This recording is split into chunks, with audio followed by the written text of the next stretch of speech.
kita bahas di Kompas Petang. Sudah bergabung tim advokasi GNPF Majelis Ulama Indonesia MUI Kapitra Ampera dan juga penasihat hukum Ahok Tommy Sihotang.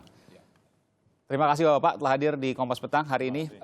Saya ke Bung Tommy. Bung Tommy, tadi apa yang saya bacakan bahwa akan ada pengajuan penangguhan penahanan terhadap Ahok, betul? Saya perlu luruskan, ini bukan penahanan, ini pelanggaran HAM yang dilakukan oleh majelis hakim. Sudah diputuskan oleh hakim. Enggak, masalahnya begini, kalau kami ajukan penangguhan penahanan, kami seolah-olah mengakui ada penahanan. Oke. Hakim tidak berhak menahan seorang terdakwa pada masa tugasnya udah selesai ketika dia ketok palu. Loh, ini pelaksanaan penahanan Ahok ini apa? Dalam rangka eksekusi. Ini belum mempunyai kekuatan hukum tetap. Saya gunakan kata-kata Anda. Hakim tidak berhak menahan. Ya, setelah dia ketok palu, tugas dia udah selesai. Negara Indonesia ini tidak mengakui lagi kewenangan hakim itu. Jadi hakim nggak boleh menahan? Tidak boleh.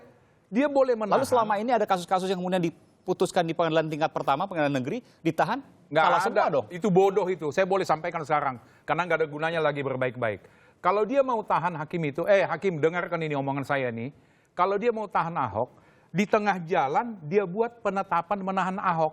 Sehingga ketika dia vonis 2 tahun penjara, dia hanya tinggal bilang meneruskan penahanan terdakwa di rutan bla bla bla dan sebagainya.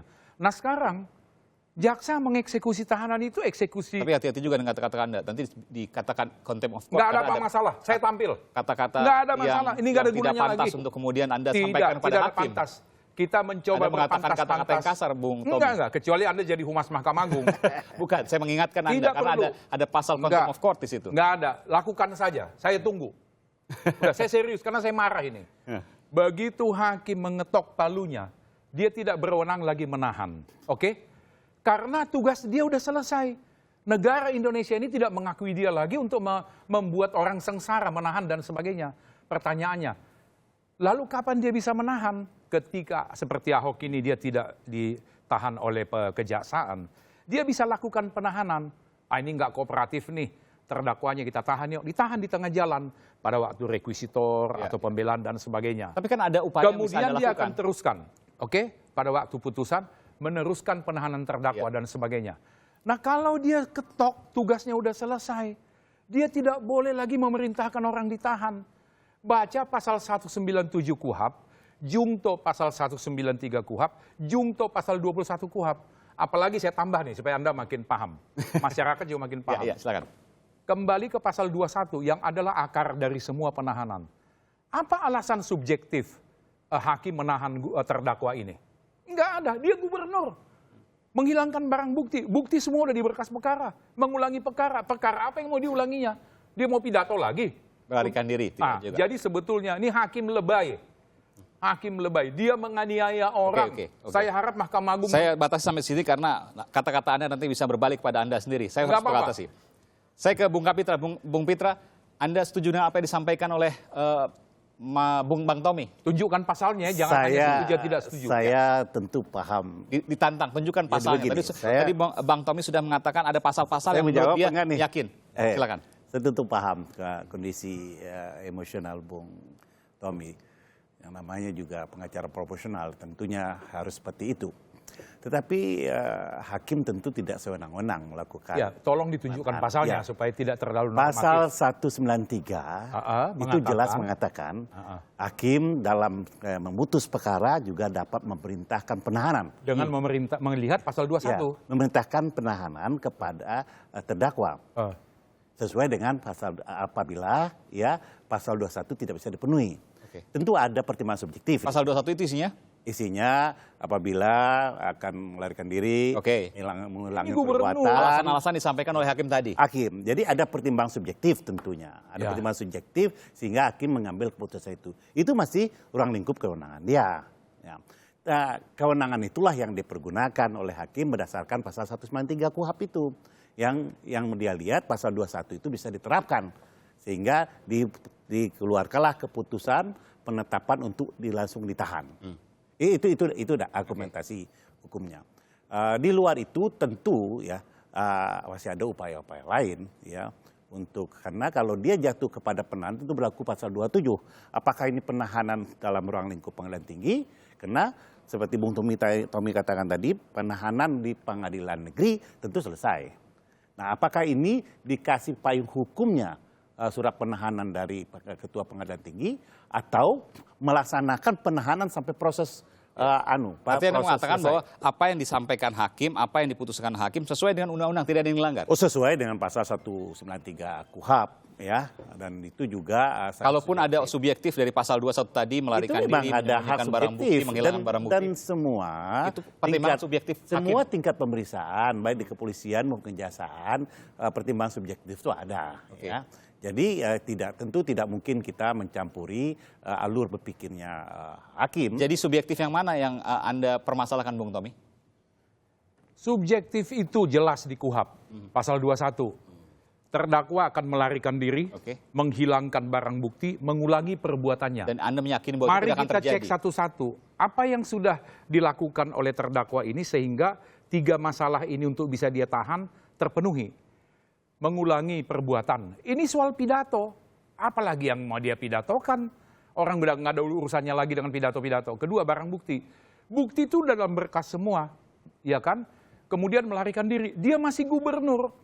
Saya boleh katakan majelis ini penuh kebencian kepada terdakwa itu. Saya ngomong sekarang nih. Dia berusaha membuktikan kesalahan terdakwa seperti tugasnya jaksa. Dan kemudian memerintahkan Jangan penahanan. pribadi dong, Bung Tommy. Kita bicara pasal-pasal apa yang diputuskan. Sudah saya sebutkan pasal tadi. Dasarnya Pasal dari mana Anda mengatakan bahwa ada pribadi hakim yang kemudian benci kepada Ahok? Loh, sekarang kita lihat aja, oke? Dia bilang Ahok itu kooperatif, sopan, dan sebagainya. Untuk apa ditahan kalau begitu? Kalau kooperatif? Berarti memang ada unsur lain. Kan ada yang memberatkan dan juga ada hal-hal yang oleh hakim diyakini dibuktikan di pengadilan. Memberatkan itu nggak ada hubungannya dengan soal ditahan apa tidak. 197 itu dia tidak bisa lagi gunakan karena kewenangan dia udah selesai. Negara Republik Indonesia tidak mengakui lagi hakim itu untuk boleh menahan orang. Kecuali kalau mau dia pintar sedikit, tahannya tuh di tengah jalan. Pada waktu pledoi, pada segala macam. Nanti di putusan dia tinggal perintahkan tetap berada dalam tahanan. Yang sekarang lain, dia perintahkan nahan, penetapannya pun nggak ada, jaksanya aja bingung. Loh, kami menahan ini atas dasar apa? Tapi polisi udah langsung bawa ke Cipinang. Ini pelanggaran HAM berat ini. Kan ada caranya untuk kemudian memprotes hal itu dengan banding, hanya dengan banding. Tidak. Kami banding itu adalah untuk melawan putusan. Oke. Oke? Kami akan pikirkan beberapa hal, protes ke Ketua Mahkamah Agung atau Pengadilan Tinggi sebagai ujung tombak pengadilan. Jabarkan, Bung Tommy. Ya, ke pengadilan itu dalam sistem pengadilan kita disebut sebagai ujung tombak peradilan. Dia yang mengawasi pengadilan negeri di bawahnya. Alasan subjektifnya apa? Dia tidak bisa lagi melakukan penahanan.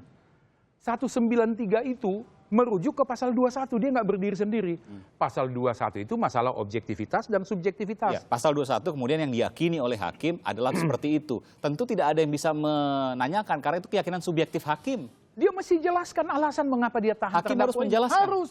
Bahwa penjelasannya ada di pasal 21 yang disampaikan, tidakkah itu cukup?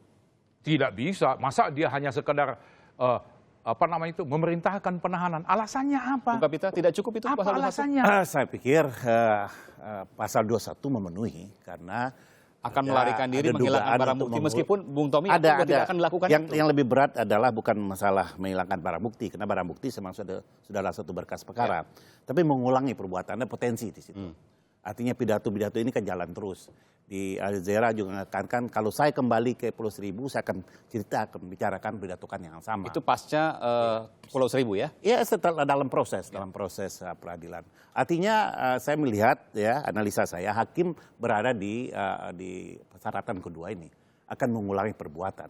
Nah, ketika hakim beranggapan mengambil kesimpulan akan mengulangi perbuatan, maka pasal 21 bisa dipakai untuk memperkuat 193 dengan memberitakan penahanan. Jadi itu kuncinya ayat di perbuatan satunya. pasal 21. Ayat- Apakah kemudian hal-hal yang dianggap hakim sebagai alasan untuk menahan itu sesuai atau tidak? Bung Tommy mengatakan tidak, Bung Kapitra mengatakan itu sesuai.